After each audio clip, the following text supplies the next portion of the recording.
আমার এক দাদা খুব রসিক, তো উনি আইসে ওইরকম দাড়ি ছোট, আগেকার দাদা কয়দিন আগে দিয়ে বড় দেখলাম, তাই ছোট হয়ে গেল কি রে?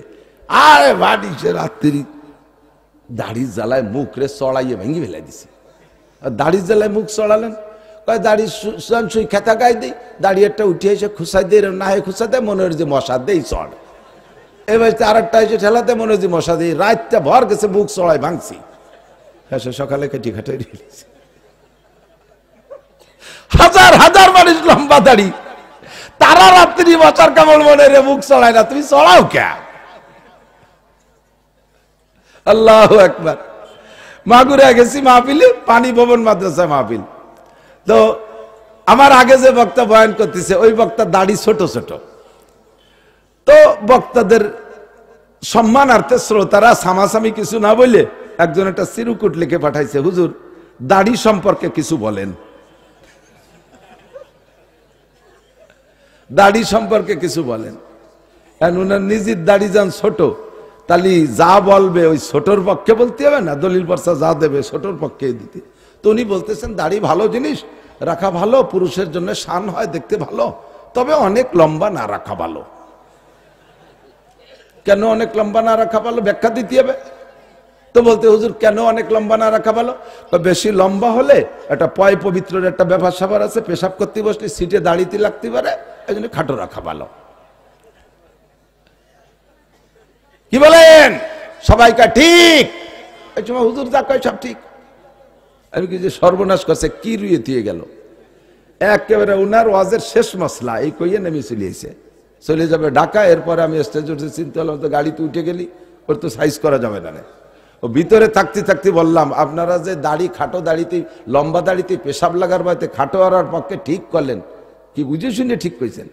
তো এইটা যদি ঠিক হয় তাহলে আর একটা ঠিক করেন, পেশাব করতে বসলে দাড়ি যত লম্বা হোক, সিটে দাড়িতে লাগার ভয়, পেশাব করতে বসলে শরীরের অন্য অঙ্গ এ দাড়ির চাইতো পেশাবের বেশি নিকটে থাকে না?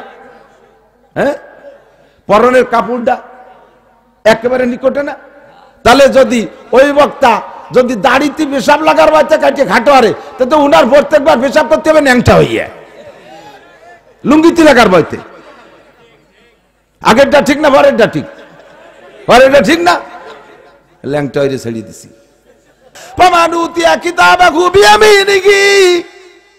যেই ব্যক্তির হাতে ডান হাতে আমল নামা দেয়া হবে,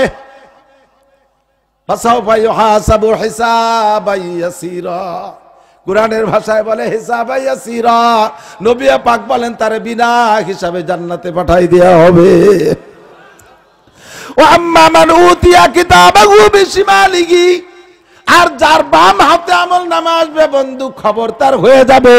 ওই দিন বুঝবা ভোট না দেওয়ার ফলাফল কাকে বলে। তোমারে উন্মুক্ত করে দিয়েছি, স্বাধীন করে দিয়েছি, মনে চাইলে ঈমান আনো, না মনে চাইলে ঈমান আনো না। দুনিয়ায় কোনো প্রেসার নাই, লা ইকরাহা ফিদ্দিন, জবরদস্তি নাই। ভালো করে বোঝেন, ধর্মের ব্যাপারে কোনো জবরদস্তি নাই। কোনো হিন্দুরে পিটাই মুসলমান বানানো জায়েজ নাই, কোনো খ্রিস্টানরে পিটাইয়া মুসলমান বানানো জায়েজ নাই, কোনো হিন্দুরে চাপের মুখে কলেমা পড়ানো জায়েজ নাই। হিন্দু ভোটার আছে আপনার ইউনিয়নের ভিতরে, চেয়ারম্যান সাহেব, বুজুর্গ পীর সাহেব, ওই চেয়ারম্যান সাহেব হিন্দুদেরকে মুসলমান বানানোর জন্য ওই এলাকায় রাস্তা দেয় না, ওই এলাকায় ভিজিএফ কার্ড দেয় না, সরকারি কোনো সুযোগ সুবিধা তাদের দেয় না, ওই এলাকায় কারেন্ট দেয় না। এইভাবে চাপের মুখে তাদেরকে কলেমা পড়ানোর যদি চেষ্টা করে, এইটা শরিয়াতে গ্রহণ করে না, জায়েজ নাই। ইসলামের ব্যাপারে স্বাধীনতা আছে না নাই? কথা কর, স্বাধীনতা আছে না? লা ইকরাহা ফিদ্দিন, ধর্মের ব্যাপারে কোনো স্বাধীনতা, কোনো জবরদস্তি নাই। আমলের ব্যাপারে আল্লাহ পাক রব্বুল আলামিন বলেন, আমলগুলো তোমাদের জন্য যা আমি বরাদ্দ করেছি সব আসান আমল, সব আসান আমল। আল্লাহু আকবার, সব আসান আমল। আল্লাহ কা লা ইউকাল্লিফুল্লাহু, লা ইউকাল্লিফুল্লাহু নাফসান ইল্লা উসাহা। আমি শরীয়তের যত বিধান তোমাদের উপরে দিয়েছি একটাও তোমার সাধ্যের বাহিরে না। বুঝেন নাই? যে জায়গা দিয়ে তোমার কষ্ট মনে হবে ও জায়গা আমি বিকল্প সড়ক রাখছি। বলবো, যে জায়গা দিয়ে তোমার কষ্ট মনে হবে শরীয়তের বিধান, ও জায়গা আমি বিকল্প সড়ক রাখছি। রাস্তা ভাই ব্রিজ ভেঙে গেলি, ওই ব্রিজ সংস্করণের সময় লাল পতাকা দিয়ে ডাইন দিয়ে একটা ঘুরাইয়ে রাস্তা দেয় না, ডান দিয়ে বাম দিয়ে, ওর নাম কি? বিকল্প সড়ক। কি কয়? ভাঙ্গা রাস্তা যেখানে বিকল্প সড়ক সেখানে, ভাঙ্গা রাস্তা যেখানে বিকল্প সড়ক সেখানে। আল্লাহু আকবার। আমাদের জন্য আল্লাহ 5 ওয়াক্ত নামাজ ফরজ করেছে, কঠিন না সহজ? কথা কয় না? ওয়া ইন্নাহা লাকাবীরাতুন ইল্লা আলাল খাশিঈন। নামাজ কঠিন কার জন্য? যে নামাজ পড়ে না তার জন্য।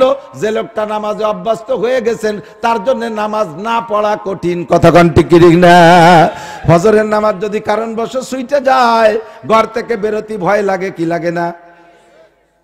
কারণবশ যদি জোহরের নামাজ ছুটে যায়, বিকেল বেলা বাইরে যাইতে ভয় লাগে, মাঠে যাইতে সময় মনে হয় আজকে মাঠের মধ্যে কোনো বরকত পাবো না। গাড়িতে উঠতে গেলে ভয় লাগে, না জানি আমার কারণে গাড়িতে অ্যাক্সিডেন্ট করে। অভ্যাসে যখন পরিণত হয়ে যায়, শরিয়াত জবকে তবিয়ত बन जाती है, এই শরিয়াত জবকে তবিয়ত बन जाती है तो शरीयत के अंदर कोई तकलीफ नहीं पहुंचती है। শরিয়াত যখন অভ্যাসে পরিণত হয়ে যায় তখন আর কষ্ট মনে হয় না। কথা কন। অভ্যাসে পরিণত করলে আর কোনো ঝামেলা নাই। আর অভ্যাস যতদিন না হবে ততদিন ওয়া ইন্নাহা লাকাবীরাতুন, এটা বড় কঠিন মনে হয়, খুব কঠিন। না বছরে না চড়ে গিয়ে শীতের চুমা উঠিয়ে আমার ঠান্ডা মানি, তা আবার একটু উল্টো পাল্টা হয়ে গেলি, গোসল আরো কি আরো না আরো। আর যারা অভ্যস্ত হয়ে গেছে তারা কারণবশত গোসল ফরজ হয়ে গেলে ওই ফরজ গোসল যত রাইতি হোক না কেন, ওই সময় গোসল না করে বিছানে পিঠ দিতে ভয় পায়, না জানি যদি নাপাক অবস্থায় মরে যাই। ঠিক কিনা? না জানি কি নাপাক অবস্থায় মরে যাই, এই ভয়তে সাথে সাথে যে গোসল, তার একটু খারাপ লাগে না। শরিয়াতকে তবিয়তে পরিণত করেন, টুপি মাথায় দিয়ে অভ্যাস করেন, আর টুপি মাথায় দিতে কষ্ট হবে না। পাগড়ি পরার অভ্যাস করেন, পাগড়ি বানলে মাথা ব্যথা হবে না। দাড়ি রাখার অভ্যাস করেন, তাহলে আর কোনোদিন চুলকবে না। প্রথম একটু রাখছে, খাইজনি দাড়ি তাতে চুলকয়, এবার কেটে ফেলাই দিছে, এবার সে পুরুষাঙ্গ গুড়াইতে মেরিয়ে দিছে।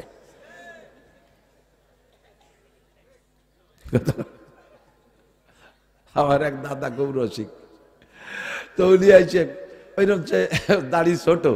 আজকাল দাদা কয়দিন আগে বড় দেখলাম, তাই ছোট হয়ে গেল কি রে?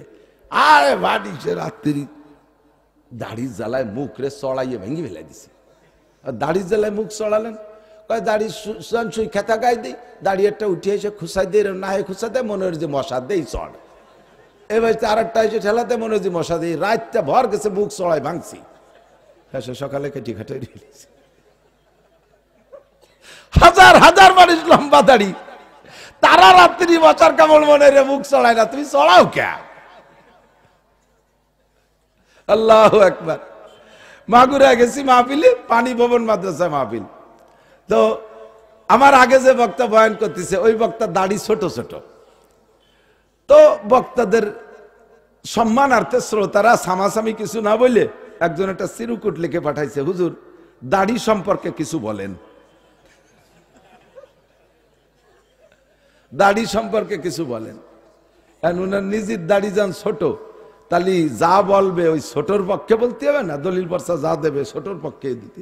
তো উনি বলতেছেন দাড়ি ভালো জিনিস, রাখা ভালো, পুরুষের জন্য শান হয়, দেখতে ভালো, তবে অনেক লম্বা না রাখা ভালো। কেন অনেক লম্বা না রাখা ভালো ব্যাখ্যা দিতে হবে। তো বলতে হুজুর কেন অনেক লম্বা না রাখা ভালো? বেশি লম্বা হলে একটা পয় পবিত্রের একটা ব্যাপার স্যাপার আছে, পেশাব করতে বসলে সিটে দাঁড়িয়ে লাগতে পারে, এই জন্য খাটো রাখা ভালো। কি বলেন? সবাইকা ঠিক? এই সময় হুজুর যা কয় সব ঠিক। আমি কি যে সর্বনাশ করছে, কি রুয়ে দিয়ে গেল একেবারে উনার ওয়াজের শেষ মশলা এই কইয়ে নেমে চলে যাবে ঢাকা। এরপরে আমি স্টেজ উঠে চিন্তা করলাম, তো গাড়িতে উঠে গেলি, ওর তো সাইজ করা যাবে না। ও ভিতরে থাকতে থাকতে বললাম, আপনারা যে দাড়ি খাটো দাড়িতে লম্বা দাড়িতে পেশাব লাগার বাড়িতে খাটো হওয়ার পক্ষে ঠিক করলেন, কি বুঝে শুনে ঠিক কইছেন? তো এইটা যদি ঠিক হয় তাহলে আর একটা ঠিক করেন, পেশাব করতে বসলে দাড়ি যত লম্বা হোক, সিটে দাড়িতে লাগার ভয়, পেশাব করতে বসলে শরীরের অন্য অঙ্গ এ দাড়ির চাইতো পেশাবের বেশি নিকটে থাকে না? হ্যাঁ, পরনের কাপড়টা একেবারে নিকটে না? তাহলে যদি ওই বক্তা যদি দাড়িতে পেশাব লাগার বাচ্চা কাটিয়ে খাটো আরে, তো উনার প্রত্যেকবার পেশাব করতে হবে ন্যাংটা হইয়া, লুঙ্গিতে লাগার বইতে। আগেরটা ঠিক না পরেরটা ঠিক? আর এটা ঠিক না, ল্যাংটা হইরে ছেড়ে দিছি। সুন্নতি পোশাকের অভ্যাস হয়ে গেলে আর সুন্নতি পোশাকে খারাপ লাগবে না। দস্তারখানের অভ্যাস হয়ে গেলে আর দস্তারখান বিছানুকে বিরক্ত মনে হবে না। মেসাকের অভ্যাস হয়ে গেলে আর মেসাকে কষ্ট মনে হবে না। কতক্ষণ না কেন, মসজিদে নামাজ পড়ার অভ্যাস হয়ে গেলে ঘরে নামাজ পড়লে তৃপ্তি পাবেন না। যারা রেগুলার মসজিদে নামাজ পড়েন সাক্ষী দেন বাবা, কারণ বছর যদি এক ওয়াক্ত মসজিদে যাইতে না পারেন, ঘরে একা একা নামাজ পড়েন, দেখবেন একা একা নামাজ পড়লে বেশিরভাগ ভুল হয়ে যায়। 4 রাকাত নামাজে তো গড়বড় বাঁধবেই। 3 রাকাতে শুরু হয় 3 না 5, 4 না 5, 5 না 2, 2 না 1, নাকি বললাম না নাকি এলাম। সে শুরু কি রাতে একটা মনে আছে, আগের রাকাতে কোন শুরু পড়ছি এনে কি করবো, শেষে দেয় যে শেষ শুরু পড়ে তুই নাচ এনে তাই কি করবো, নানান হজবরল শুরু হয়ে যায়। এই নামাজ সুন্নত মসজিদে পড়েন, দেখবেন 4 রাকাতে ভুল হয় না। আপনি বাড়ি পড়েন প্রায় কিন্তু ভুল হবে। মিথ্যে কথা কইছি? অ্যাক্সিডেন্ট তো আমারও হয় মাঝে মাঝে।